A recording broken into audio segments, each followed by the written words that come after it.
সাধুর ছদ্মবেশে বাড়িতে ঢুকে নগদ টাকা লুট, শান্তিনিকেতনের চাঞ্চল্য। সাধুর ছদ্মবেশে বাড়িতে ঢুকে কয়েক হাজার টাকা লুট করে পালালো এক দুষ্কৃতী। শুক্রবার দুপুরের দিকে ঘটনাটি ঘটে শান্তিনিকেতনের শ্যামবাটি এলাকায়। ঘটনাকে ঘিরে এলাকায় চাঞ্চল্য ছড়িয়েছে। স্থানীয় সূত্রে জানা গেছে, শ্যামবাটি এলাকার বাসিন্দা দশরথ ওরফে বিশু মণ্ডল, পেশায় তিনি রং মিস্ত্রি। মা, স্ত্রী, এক ছেলে ও এক মেয়েকে নিয়ে তার সংসার। প্রতিদিনের মতন শুক্রবারও কাজে বেরিয়েছিলেন দশরথ। সেই সময় দুপুরে তার বাড়িতে সাধুর ছদ্মবেশে এক মাঝবয়সী ব্যক্তি ভিক্ষা চাইতে আসেন। দশরথের স্ত্রী ঝুমা বাড়ির দরজা থেকে কিছু ভিক্ষার টাকা দেন। অভিযোগ, এরপর কথার ছলে ওই ব্যক্তি পাউডারের মতন কিছু ছিটিয়ে দেন এবং বাড়ি থেকে নগদ প্রায় 14,000 টাকা নিয়ে চম্পট দেন। ঘটনার পর বিষয়টি পুলিশকে জানায় পরিবারটি। এই ঘটনায় আতঙ্ক ছড়িয়েছে এলাকাবাসীদের মধ্যে। খবর পেয়ে বিকেলের দিকে ঘটনাস্থলে আসে শান্তিনিকেতন থানার পুলিশ এলাকায় জিজ্ঞাসাবাদ শুরু করেছে এবং আশেপাশে থাকা সিসিটিভি ক্যামেরার ফুটেজ খতিয়ে দেখে তদন্ত করছে। আমরা বাড়িতে ছিলাম, রান্না করছিলাম, তখন ওই সাধুটা দরজা খুলে ঘরে ঢুকে মেয়েটা বললো একটা চেয়ার দিতে, বসবো। মেয়েটা একটা চেয়ার বার করলো। কে বললো চেয়ার দিতে? ওই যে এই সাধুটা হ্যাঁ। বললো চেয়ার দেন, একটু বসবো। নিয়ে মেয়েটাও চেয়ার দিল, বসলো। নিয়ে আমাকে বলছে, মা ঠাকুরের নামে ভিক্ষা দে, তাই বললো। নিয়ে আমি বললাম আমার তো কিছু নেই। তা বলছে 50 টাকা আছে তো দে। না, আমার কাছে 100 টাকা ছিল। নিয়ে মেয়েটা বললাম দে। নিয়ে মেয়েটা ওই সাধুর বলছে তোর হাত থেকে দে। না, আমি দিলাম না, ওই সাধুটা 50 টাকা নিয়ে 100 টাকা দিলাম, 50 টাকা দিল, তার মধ্যে একটা কি দিল এই কাগজের মধ্যে। নিয়ে 50 টাকার সঙ্গে মুড়িয়ে আমার হাতে দিল। নিয়ে তারপর বলে একটা পাথর নিয়ে কালো, নিয়ে কালো পাথর দিলাম হাতে। নিয়ে ওই পাথরটা নিল, নিয়ে আমার হাতে দিয়ে পাথরটা যখন খুলছি হাতটা, বলছে খুল, ফু দিল হাতে করে। নিয়ে ফু দিয়ে খুললো, তখন দেখছে লাল পাথর দেখালাম। বলছে এই পাথরটা যেখানে তোর পয়সা আছে, কিছু টাকা আছে, সেখানে তো রেখে দে। নিয়ে আমি ওইটা নিয়ে রেখে দিয়েছি, 50 টাকা নিয়ে। তারপর এলো, নিয়ে বলছে রাখলে? বলছে হ্যাঁ। নিয়ে তারপর আবার কি ফু দিলো। তারপর আমার হুঁশ নাই যে কি করেছি বা কি করতে বলেছে, তো আমার ইয়ে নাই। তারপর কি দেখতে পেলেন? তারপরে কিছু আর দেখতে, আবার চাল পড়া দিলো, চাল নিয়ে আয়। চাল গুনতে দিয়েছিল 50টা, বলে 51টা গুণ। নিয়ে চাল কি পরে দিল না, হাতে বললো একটা সাদা কাগজ দে। এটা পয়সাটা আমি বার করছি, সেটা আমার খেয়াল নাই। কিভাবে বার করেছি বা দিয়েছি আমি হাতে, সেটা আমার মনে নাই। তারপর যখন ও এলো, নিয়ে বললো ও তো শুধুইছে আমাকে, তো আমার অত হুঁশ নাই যে আমি বলবো কথাটা যে পয়সা আমি দিয়েছি বা কিছু। যখন চলে যাওয়ার পর যখন বলছে, তখন আমার মনে পড়ছে যে হ্যাঁ আমি টাকা দিয়েছিলাম, এইখানে রেখেছিলাম নয়। তারপর যখন গিয়েছে, চলে গেল সব। আমি পাশেই কাজ করছিলাম পাড়াতে।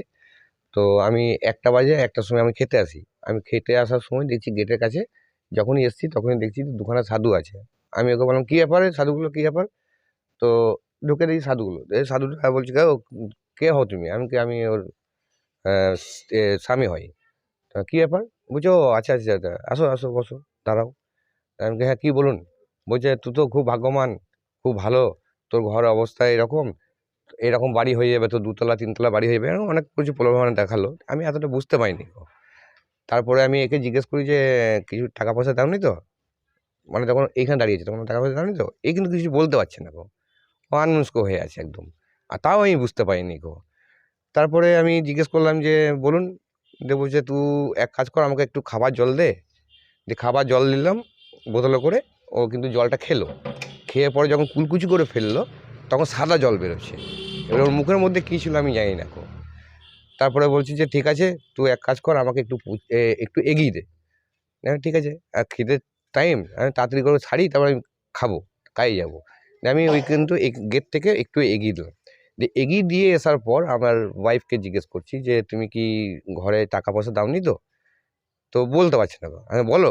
দিয়ে বলছি যে আমি যেন মনে পড়ছে না গো। তাই আমি দিয়ে পুটুলিটা কই? দিয়ে পুটুলিটা দেখেছে। দিয়ে পুটুলিটার মধ্যে মোটামুটি 40খানা গিট আছে। একটা শাড়ি ছিল, ও নতুন শাড়ি, আমার ওয়াইফকে বলেছি যে নতুন শাড়ি নিয়ে আসো, দিয়ে ওইখানে টাকাটা রেখে দিয়ে পুটলি করে ঠাকুরতলায় রেখে দেবে, এরকম বলেছে। এবার আমি একে বলছি যে তুমি শাড়িটা দাও, পুটলিটা দাও। পুটলিটা নিয়ে আমি যখন খুলছি, তখন কিন্তু আমি ওকে এগিয়ে দিয়ে আসার পর কিন্তু আমি পুটলিটা খুলছি। ওকে এগিয়ে দিয়ে আসার পর পুটলিটা খুলছি, 30 থেকে 40খানা গিট খুলে যাচ্ছি, খুলতে খুলতে দেখছি টাকা নেই, শুধু একটা কুটের একটা মানে কাগজের মতন রেখে দিয়েছে। 40 এই 14,000 টাকা। 14,000 টাকা ছিল, আমি আমার খুব কষ্টের পয়সা ঘরে রেখেছিলাম। এই সামনে মেলা আসছে, একটু খরচা করতাম। আর আমার ঘরে কালী ঠাকুর আছে, এই কদিন পরই কালী পুজো, কালী পুজোর জন্য কিছু টাকা রেখেছিলাম, ওটা নিয়ে চম্পট দিয়েছি আমি। এবং কি খুঁজেছি জামবনি বাস স্ট্যান্ড, প্রান্তিক স্টেশন এবং সোনাঝুরি হাট, সাম্বাডি বাজার, চারিদিকে খুঁজে পেয়েছি, পাইনি। নমস্কার, আমি আশিস সাহা। আমাদের এটা প্রধানমন্ত্রী জনঔষধি স্টোর, সেন্ট্রাল গভর্নমেন্টের একটা ওষুধের দোকান। আপনারা আমাদের এখানে সমস্ত রকমের মেডিসিন পেয়ে যাবেন অনেক কম দামে। বাজারে যেটা আপনি 100 টাকায় কিনছেন, আমাদের কাছে হয়তো 10 থেকে 20 টাকার মধ্যে পেয়ে যাবেন। প্রত্যেকের নাগালের মধ্যে উচ্চমানের অ্যালোপ্যাথি ওষুধের নির্ভরযোগ্য ঠিকানা প্রধানমন্ত্রী ভারতীয় জনঔষধি কেন্দ্র, বোলপুর, ভারত সরকারের নিজস্ব স্বীকৃত ও পরিচালিত মেডিসিন স্টোর। এখান থেকে ওষুধ কিনলে আপনার খরচ প্রায় 90% পর্যন্ত কমে যাবে। একই গুণগত মানে সমস্ত অ্যালোপ্যাথি ওষুধ এখানে পাওয়া যায় অত্যন্ত কম দামে। এখানে মিলছে প্রায় সব রকমের ওষুধ আপনার হাতে নাগালে। ঔষধ ছাড়াও আরও মিলছে আপনার নিত্য প্রয়োজনীয় ব্যবহারের জিনিসপত্র। সুস্থ থাকুন, সাশ্রয়ী পথে ওষুধ নিন। আজই চলে আসুন বোলপুরের প্রধানমন্ত্রী ভারতীয় জনঔষধি কেন্দ্রে। ঠিকানা বোলপুর বিবেকানন্দ হাই স্কুলের ঠিক সামনে। ফোন 9474983776। হোটেল দিনান্তিকা ইন্টারন্যাশনাল আপনার থাকার আর খাওয়া দাওয়ার এক অনন্য ঠিকানা। বোলপুরের অন্যতম জনপ্রিয় হোটেল দিনান্তিকা ইন্টারন্যাশনাল, যেখানে রয়েছে আরামদায়ক থাকার সুব্যবস্থা এবং চমৎকার ফ্রন্ট ও ব্যাক রেস্টুরেন্ট। এখানে একসাথে 90 জন অতিথি আরামে বসে খাওয়া দাওয়া করতে পারবেন। এখানে রয়েছে রেস্টুরেন্ট ফ্যাসিলিটি, আরামদায়ক আসন, মনোরম পরিবেশ, সুস্বাদু খাবারের বৈচিত্র্য। অনুষ্ঠানের জন্য রয়েছে 2টি বিশাল আকারের banquet hall, Dinantika banquet hall 1 ও 2। বিবাহ, রিসেপশন, জন্মদিন, কর্পোরেট মিটিং ছাড়াও যে কোনো বিশেষ দিনে আমরা আছি আপনার পাশে। ব্যাংকোয়েট হলের সুবিধা, আধুনিক সকল সুবিধা, প্রশস্ত ও আকর্ষণীয় সাজ, বড় আকারের জমায়েতের উপযোগী, অত্যন্ত সুলভ ভাড়া।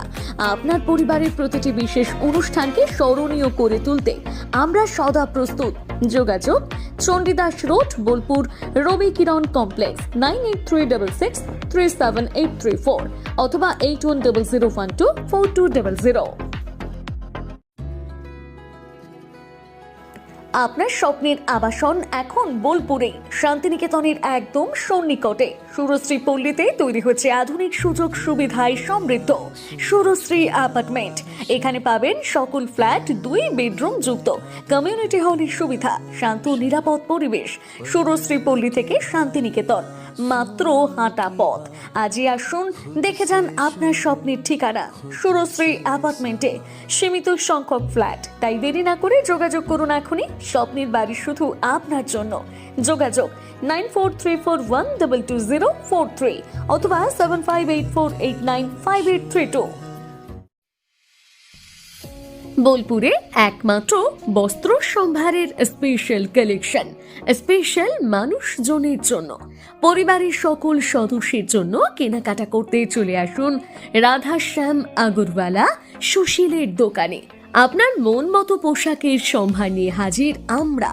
মহিলাদের জন্য হাল ফ্যাশনের নতুন কালেকশন, পুরুষদের জন্য আকর্ষণীয় ডিজাইনের বিপুল সম্ভার। এছাড়াও বাড়ির কচি কাচাদের জন্য রয়েছে বিপুল পোশাকের সম্ভার। এক জায়গাতেই, এক ছাদের তলায় পরিবারের সকলের জন্য পাবেন বিভিন্ন ধরনের পোশাক। বোলপুরের বস্ত্র ব্যবসায়ের একমাত্র ভরসা রাধাশ্যাম আগরওয়ালা সুশীল। যোগাযোগ Radhashyam Agarwala Sushil, Santiniketan road, Bolpur. Phone number 7908094539। নতুন বছর আসছে, তো সেই উপলক্ষে আমাদের নতুন বছর চমৎকার ভরতে এবার মেগা বাম্পার ফার্স্ট প্রাইজ, অর্থাৎ প্রথম পুরস্কার থাকছে ব্যালেনো সিগমা 4 হুইলার নিয়ে যেখানে খুশি চলে যেতে পারবেন, এবং সেকেন্ড প্রাইজ রয়েছে হিরো গ্ল্যামার এক্স বাইক তো সবসময় প্রয়োজন, নতুন করে বলার অপেক্ষা রাখে না, তাই আপনাদের প্রয়োজনীয় জিনিসে কিন্তু রাখা হয়েছে আকর্ষণীয় গিফটে। এবং থার্ড প্রাইজে রয়েছে হিরো প্লেজার পেয়ে যাচ্ছেন স্কুটির থার্ড প্রাইজে। এছাড়াও থাকছে আইফোন, মাইক্রোওভেন, ফ্রিজ। কুপনটা দেখুন যেভাবে আপনারা ড্রপ বক্সে ফেলবেন, নেম, ফোন নাম্বার এবং ইনভয়েস নাম্বার, ডেট। এটা লাগবে এবং সিগনেচার করে কুপনটা ড্রপ বক্সে ফেলে দিতে হবে। সোনার গহনায় গল্প বলে যাওয়া ভরো জুয়েলার্স, অনুপম স্পর্শ। সই ক্যাফেটেরিয়া শান্তিনিকেতনের স্বাদ ও সৌন্দর্যের ঠিকানা। শান্তিনিকেতনের একদম কাছে গোয়ালপাড়া নদীর ধারে সবুজে ঘেরা এক মনোরম পরিবেশে গড়ে উঠেছে সই ক্যাফেটেরিয়া। প্রকৃতির কোলে নির্মিত এই ক্যাফেটেরিয়াতে সকাল থেকে রাত যে কোনো সময় আপনি উপভোগ করতে পারেন সুস্বাদু খাবারের সম্ভার। সকালের হালকা ব্রেকফাস্ট হোক বা দুপুরের জমজমাট লাঞ্চ, সন্ধ্যা স্ন্যাক্স অথবা রাতের ডিনার, সবই মিলবে এক ছাদের নিচে। চাইনিজ, কন্টিনেন্টাল অথবা খাঁটি বাঙালিয়ানা খাবারের স্বাদ পেতে এখনই আসুন সই রেস্তোরাঁয়। পরিবার বা বন্ধুদের নিয়ে একবার এলেই বারবার আসতে মন চাইবে। রেস্তোরাঁর প্রাকৃতিক পরিবেশ, আন্তরিক পরিষেবা এবং সুস্বাদু রান্না আপনার মন জয় করবেই। আজই পরিকল্পনা করুন শান্তিনিকেতনে এক স্বাদ ভ্রমণের, আর আপনার পরবর্তী গন্তব্য হোক সই ক্যাফেটেরিয়া।